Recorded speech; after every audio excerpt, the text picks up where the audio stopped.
The last leaf. In a small section of the city located west of Washington Square, the streets have become chaotic. They turn in different directions. They are broken into small pieces called places. One street goes across itself 1 or 2 times. A painter once discovered something possible and valuable about this street. Suppose a painter had some painting materials for which he had not paid. Suppose he had no money. Suppose a man came to get the money.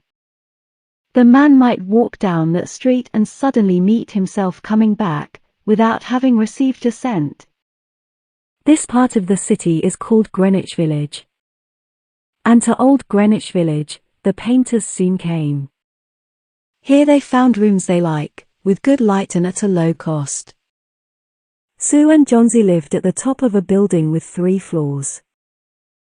One of these young women came from Maine, the other from California. They had met at a restaurant on 8th Street. There they discovered that they liked the same kind of art, the same kind of food, and the same kind of clothes. So they decided to live and work together. That was in the spring. Toward winter, a cold stranger entered Greenwich Village. No one could see him. He walked around touching one person here and another there with his icy fingers. He was a bad sickness. Doctors called him pneumonia. On the east side of the city, he hurried, touching many people, but in the narrow streets of Greenwich Village, he did not move so quickly. Mr. Pneumonia was not a nice old gentleman. A nice old gentleman would not hurt a weak little woman from California. But Mr. Pneumonia touched Johnsy with his cold fingers. She lay on her bed almost without moving, and she looked through the window at the wall of the house next to hers. One morning the busy doctor spoke to Sue alone in the hall, where Johnsy could not hear. "She has a very small chance," he said. "She has a chance if she wants to live. If people don't want to live, I can't do much for them. Your little lady has decided that she is not going to get well. Is there something that is troubling her?" "She always wanted to go to Italy and paint a picture of the Bay of Naples," said Sue. "Paint? Not paint. Is there anything worth being troubled about?" "A man?" "A man," said Sue. "Is a man worth—" "No, doctor. There is not a man." "It is weakness," said the doctor. "I will do all I know how to do. But when a sick person begins to feel that he's going to die, half my work is useless. Talk to her about new winter clothes. If she were interested in the future, her chances would be better." After the doctor had gone, Sue went into the workroom to cry. Then she walked into Johnsy's room. She carried some of her painting materials, and she was singing. Johnsy lay there, very thin and very quiet. Her face was turned toward the window. Sue stopped singing, thinking that Johnsy was asleep. Sue began to work. As she worked, she heard a low sound, again and again. She went quickly to the bedside. Johnsy's eyes were open wide. She was looking out the window and counting back. 12, she said, and a little later, 11, and then 10, and 9, and then 8, and 7, almost together. Sue looked out the window. What was there to count? There was only the side wall of the next house, a short distance away. The wall had no window. An old tree grew against the wall. The cold breath of winter had already touched it. Almost all its leaves had fallen from its dark branches. "What is it, dear?" asked Sue. 6, said Johnsy, in a voice still lower. "They're falling faster now. 3 days ago there were almost 100. It hurt my head to count them. But now it's easy. There goes another one. There are only 5 now. 5 what, dear? Tell your Sue. Leaves. On the tree. When the last one falls, I must go too. I've known that for 3 days. Didn't the doctor tell you? Oh, I never heard of such a thing, said Sue. It doesn't have any sense in it. What does an old tree have to do with you? Or with your getting well? And you used to love that tree so much.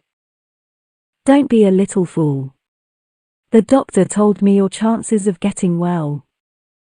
He told me this morning. He said you had very good chances. Try to eat a little now. And then I'll go back to work. And then I can sell my picture, and then I can buy something more for you to eat to make you strong. You don't have to buy anything for me, said Johnsy. She still looked out the window.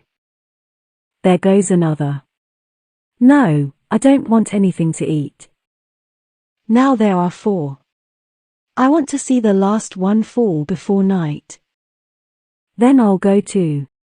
Johnsy, dear, said Sue, will you promise me to close your eyes and keep them closed? Will you promise not to look out the window until I finish working? I must have this picture ready tomorrow. I need the light, I can't cover the window. Couldn't you work in the other room? Asked Johnsy coldly. I'd rather be here by you, said Sue. And I don't want you to look at those leaves. Tell me as soon as you have finished, said Johnsy. She closed her eyes and lay white and still. Because I want to see the last leaf fall. I have done enough waiting. I have done enough thinking. I want to go sailing down, down, like one of those leaves. Try to sleep, said Sue. I must call Bearman to come up here. I want to paint a man in this picture, and I'll make him look like Bearman. I won't be gone a minute. Don't try to move till I come back. Old Bearman was a painter who lived on the first floor of their house. He was past 60. He had had no success as a painter. For 40 years he had painted, without ever painting a good picture. He had always talked of painting a great picture, a masterpiece, but he had never yet started it. He got a little money by letting others paint pictures of him. He drank too much. He still talked of his great masterpiece. And he believed that it was his special duty to do everything possible to help Sue and Johnsy. Sue found him in his dark room, and she knew that he had been drinking. She could smell it. She told him about Johnsy and the leaves on the vine. She said that she was afraid that Johnsy would indeed sail down, down like the leaf. Her hold on the world was growing weaker. Old Bearman shouted his anger over such an idea. What? He cried. Are there such fools? Do people die because leaves drop off a tree? I have not heard of such a thing. No, I will not come up and sit while you make a picture of me. Why do you allow her to think such a thing? That poor little Johnsy. She is very sick and weak, said Sue. The sickness has put these strange ideas into her mind. Mr. Bearman, if you won't come, you won't. But I don't think you're very nice. This is like a woman, shouted Bearman. Who said I will not come? Go. I come with you.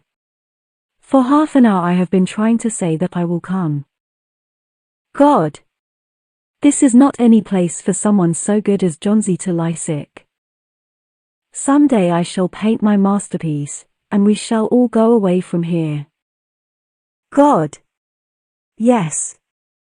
Johnsy was sleeping when they went up. Sue covered the window and took Bearman into the other room. There they looked out the window fearfully at the tree.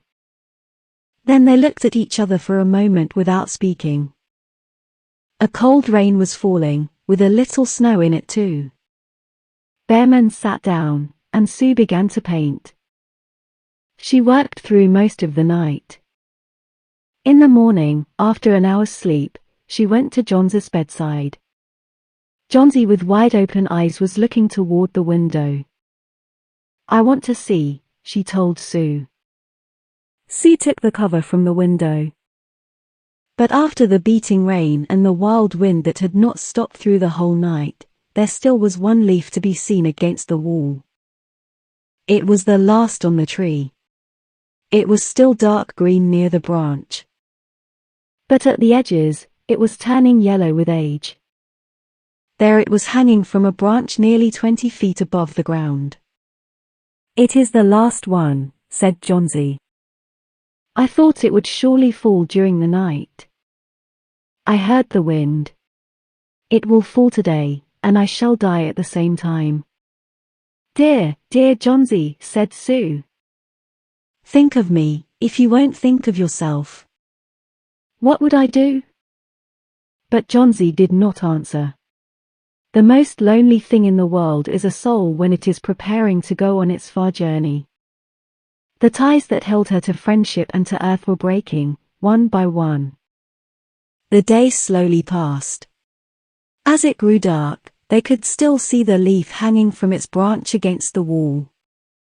And then, as the night came, the north wind began again to blow. The rain still beat against the windows. When it was light enough the next morning, Johnsy again commanded that she be allowed to see. The leaf was still there. Johnsy lay for a long time looking at it. And then she called Sue, who was cooking something for her to eat. "I've been a bad girl, Sue," said Johnsy. "Something has made that last leaf stay there to show me how bad I was. It is wrong to want to die. I'll try to eat now. But first bring me a looking glass, so that I can see myself. And then I'll sit up and watch you cook." An hour later she said, "Sue, someday I hope to paint the Bay of Naples." The doctor came in the afternoon. Sue followed him into the hall outside Johnsy's room to talk to him. "The chances are good," said the doctor. He took Sue's thin, shaking hand in his. "Give her good care, and she'll get well. And now I must see another sick person in this house. His name is Bearman.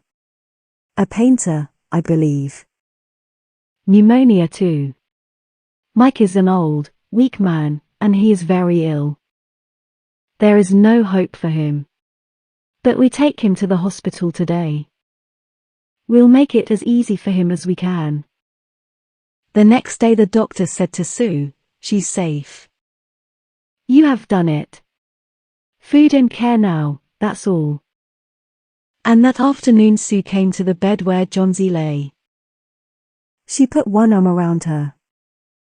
"I have something to tell you," she said. "Mr. Bearman died of pneumonia today in the hospital. He was ill for only 2 days. Someone found him on the morning of the first day, in his room. He was helpless with pain. His shoes and his clothes were wet and as cold as ice. Everyone wondered where he had been. The night had been so cold and wild. And then they found some things. There was a light that he had taken outside. And there were his materials for painting. There was paint, green paint, and yellow paint. And, look out the window, dear, at the last leaf on the wall. Didn't you wonder why it never moved when the wind was blowing? Oh, my dear, it is Bearman's great masterpiece. He painted it there the night that the last leaf fell.